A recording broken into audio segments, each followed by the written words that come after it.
लेकिन कांग्रेस को 8 से 7, 7 से 6, 6 से 7, 7 से 8 इसी पर ऊपर नीचे हो रही है। देखिए अंजना जी, 2010 को अगर हम निकाल दें तो राष्ट्रीय Janata Dal number 1 political party Bihar की रही है और इस बार भी रहेगी। दूसरी बात यह है कि हमारे जो सहयोगी हैं कांग्रेस, अगर आप कह रहे हैं कि वो कमजोर कड़ी दिख रहे हैं, तो आप देखिए एनडीए और महागठबंधन का डिफरेंस देखिए। शुरुआती रुझान में ये डिफरेंस आपके चैनल पे 8 का दिखा रहा है कि 8 हम डाउन पे हैं, वो 11 अप पे हैं। तो ये हमें एकदम साफ नजर आ रहा है कि जैसे ही राउंड का ये होगा, इलेक्शन का काउंटिंग स्टार्ट होगा और राउंड्स में चलेंगे 3-4 राउंड के बाद, तो ये पता चलेगा कि अखिलेश प्रसाद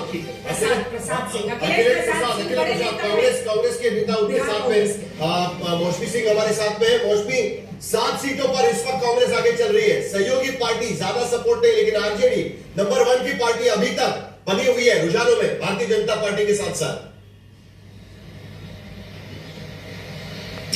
बिल्कुल साहिल, जान ही लेते हैं क्योंकि अखिलेश प्रसाद सिंह जो भीतर खाने महागठबंधन में चल रहा था, उसके बाद में सारा हमको पता था। पूछ ही लेते हैं सर, शुरुआती रुझान में हम देख रहे हैं कि बीजेपी और आरजेडी नेक टू नेक बनाए हुए हैं, लेकिन कांग्रेस का लगातार 7 नंबर पे ही खाता अटका हुआ।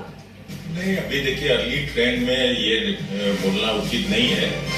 हो सकता है पोस्टल बैलेट की गिनती पहले से हुई हो, जिस तरह से 2015 में मिठाइयां बंटने लगी थी बीजेपी कार्यालय में और बाद में मातम छाया था, तो वो भी हो सकता है। इसलिए अभी 10, साढ़े 10 के बाद इस पे प्रतिक्रिया देना उचित होगा। वैसे तो रसगुल्ला और गुलाब जामुन दोनों तरफ बन रहे हैं। बीजेपी ऑफिस में बिहारी जो पूरा बिहार का खाना है वो भी बन रहा है, लिट्टी विट्टी बन रही है। नहीं, तो वही कह रहे हैं कि अभी तो सबको लग रहा होगा जो चुनाव लड़ा है 1 नंबर 2 नंबर पर, दोनों ही को लग रहा होगा कि मैं जीत रहा हूँ, तो मिठाइयाँ बांट रहे हैं। आगे उनसे फिर बात करेंगे। 98 सीटों पर अब एनडीए की बढ़त हो गई है, 69 सीटों पर महागठबंधन है और इस सब के बीच दावे चल ही रहे हैं दोनों तरफ से। बिहार चुनावों को लेकर एक बार आरजेडी के आगे चल रहे शाहबुद्दीन के बेटे, जिनको सबसे पहले चुनावी सिंबल देने को लेकर बीजेपी ने बड़ा इशू बनाया था, लेकिन रघुनाथपुर से आरजेडी के उसामा साहिब आगे चल रहे हैं।